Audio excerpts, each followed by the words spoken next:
Bonjour à toutes et à tous, j'espère que vous allez bien. Aujourd'hui on se retrouve pour une nouvelle vidéo et on se retrouve pour la chronologie du MCU. Bon, la dernière fois on s'est passé pour Iron Man, on n'avait pas beaucoup de choses à dire, mais en même temps on avait des choses à dire pour introduire comment ça va se passer. Maintenant qu'on a introduit ce qui va se passer, maintenant on va passer sur les choses sérieuses. On va parler un des pires films du Marvel Cinematic Universe. Bref, générique.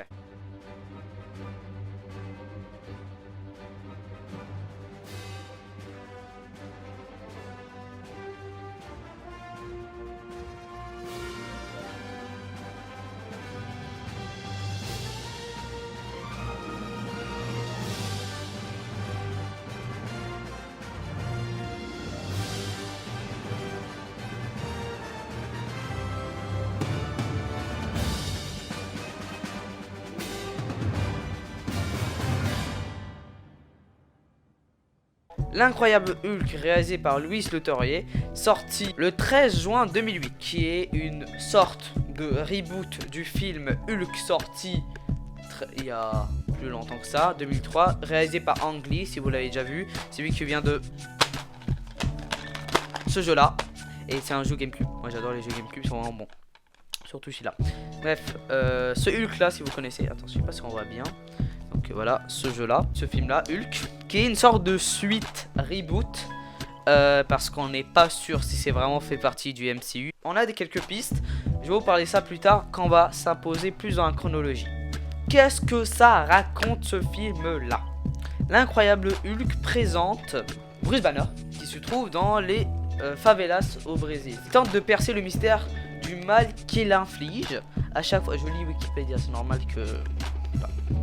En raison du stress ou de la colère, ce scientifique réputé autrefois exposé à une forte dose de rayons gamma se transforme en géant vert invincible, impulsif et parfois même meurtrier. Banner vient toutefois d'être retrouvé par l'armée américaine qui veut dupliquer les propriétés de sang de notre personnage principal.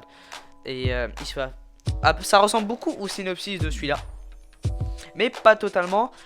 Je vais vous expliquer pourquoi ça a beaucoup changé. Il fait poursuivre l'armée américaine, dirigée par le général Ross. On va se rappeler du général Ross, personnage important.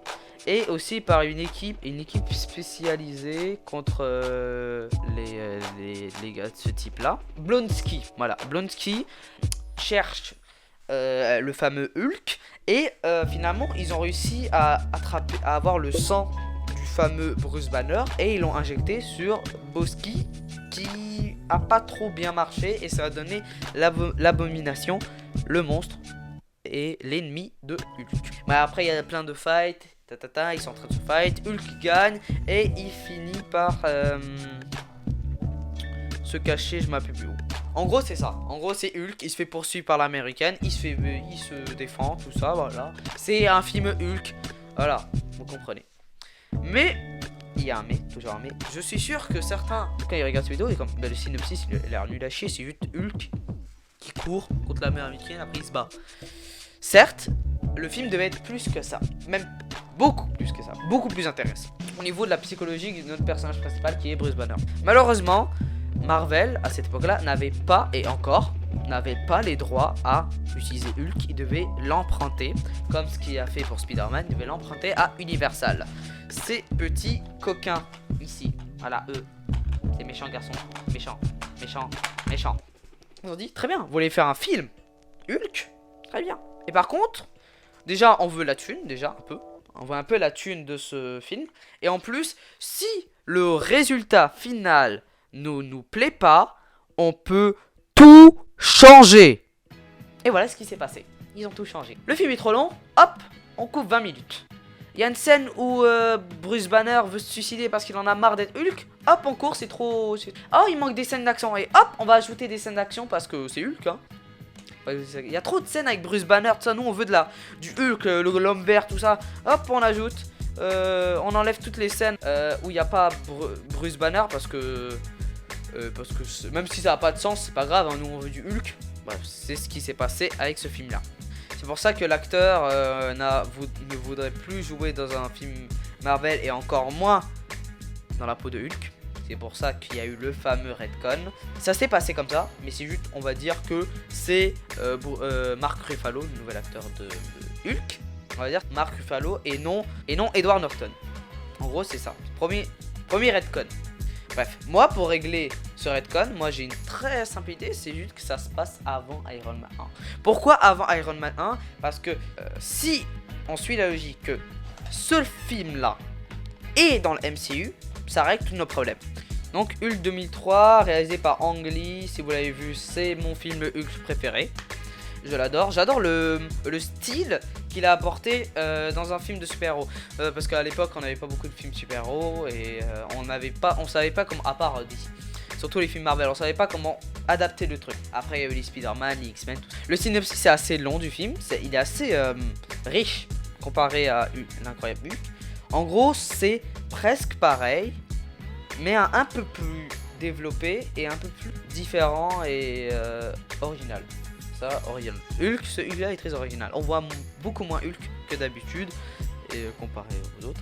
Et si vous regardez bien, à la fin de ce film là, Hulk trouve un refuge dans la forêt amazonienne et en tant que médecin dans un camp médical. Ça vous dit quelque chose? Ça vous rappelle pas le début en fait du film L'incroyable Hulk caché dans les favelas brésiliennes? Faire le lien. On va dire que ce Hulk là il est mort, mais il a laissé des traces de ce qui s'est passé avec lui et ses études, tout ça. Et donc ce Hulk là, lui du film de 2008, il a vu ça. Après voilà, on peut voir voilà, tente de percer le secret, tout ça. Et ce scientifique réputé autrefois exposé par une force de rayon gamma, c'est où ça? C'est en Brésil, donc où il était le premier Hulk. Donc si on suit la logique, on peut dire que le Hulk Mark Ruffalo a aussi été au Brésil pour trouver les recherches. On peut faire ça 3 fois, c'est pas si grave. Pas le but d'être original, c'est le but d'avoir un sens. Donc on peut dire que premier Hulk, ça c'est le premier Hulk. Après on a eu le deuxième Hulk qui se passe celui-là, du que je vous parle. Et ensuite on a eu Mark Ruffalo qui a aussi suivi les recherches, pas de, je crois, de ce Hulk là. Sinon c'est pas logique parce que ce Hulk qu'on connaît là de 2008, il a pas noté ses études sur lui parce que je crois que dans le Hulk de Ang Lee, c'est lui qui a imposé, c'est lui qui voulait faire les rayons gamma. Si je me rappelle du film. De toute façon, Hulk de Ang Lee sur Netflix, si vous avez besoin de checker-le, il est vraiment bon. Bref, donc, dans la chronologie, maintenant, Iron Man, si vous voyez, je vais mettre une image là. Maintenant, Iron Man sera un peu moins au début. On va mettre Hulk de Ang Lee, il se passe en 2003, comme la date du film. Je vous dis que on va passer les dates des films qui sont sortis, ça sera les dates de la chronologie. Donc on a le premier Hulk de Ang Lee en 2003, il sera dans notre chronologie. Ensuite on a l'incroyable Hulk, même en 2008, même temps de Iron Man, et la scène post-crédit un peu avant. Et on a Mark Ruffalo qui arrive un an après. Donc on a Mark Ruffalo, c'est 2009, au même temps que Thor et Captain America. Mais Captain America c'est une autre affaire. Donc on va mettre un petit point entre les deux barres. On va mettre Mark Ruffalo trouve les recherches de Edward Norton et se transforme en Hulk. Donc on aura ça. Et Edward Norton, sûrement il est mort. On va dire qu'il est mort, il est décédé. Voilà, on va mettre des X de ses yeux. Bref. Donc on a au moins un début de chronologie intéressante. Et on a toujours Avengers en point d'interrogation.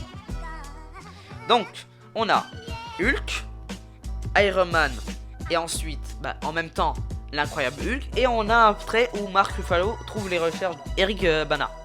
Voilà, c'est l'acteur du premier Hulk. Donc trouve les recherches d'Eric Bana. Mais vous allez me dire, c'est bizarre qu'il y a 3 Bruce Banner. C'est vrai. Mais il y a plusieurs. C'est vrai que Bruce Banner, il y en a plusieurs, certes. On peut dire que fermez-la. Je fais ce que je veux. Le gars il a fait. C'est vrai que 3 Bruce Banner c'est bizarre. Mais écoute, qu'est-ce qu'on peut faire d'autre hein? Préférer que on trouve aucune raison à changer l'acteur sans idée, ou qu'il y a 3 Bruce Banner avec le même nom.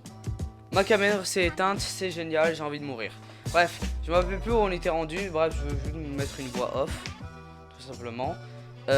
Donc, finalement, la chronologie construit un peu, et le prochain épisode, ça sera sur Thor, fils d'Odin et dieu du tonnerre. le fameux. Et je crois que c'est tout pour aujourd'hui. On a assez parlé Hulk. On a eu beaucoup de problèmes à régler cette situation délicate avec Hulk. Mais finalement, on a trouvé une solution. Tant mieux parce que après ça va se compliquer. Et pour trouver des redcons aussi simples que lui, ça va être compliqué. Surtout pour celui de Civil War. Il va être très compliqué. À moins que Black Widow, le film, corrige notre petit problème.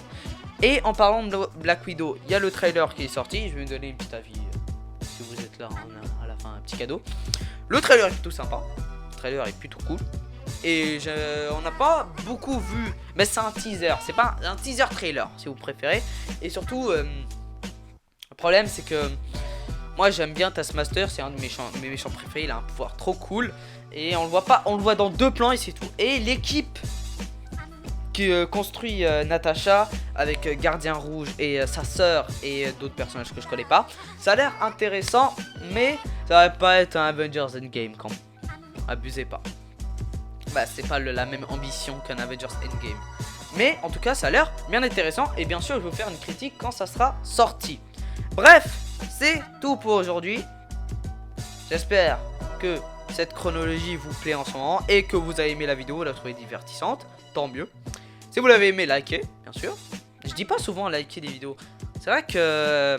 Et aussi abonnez-vous, hein. J'arrive bientôt aux 100K. Hein, il nous reste 30 abonnés. Donc si vous voulez faire connaître la chaîne et vous aimez ce format, s'il vous plaît, partagez la chaîne pour que plus de gens regardent mes vidéos. Ça fait plaisir. Oui. Beaucoup plaisir. Commencez pas à faire des trucs chelous. Bref. À la prochaine.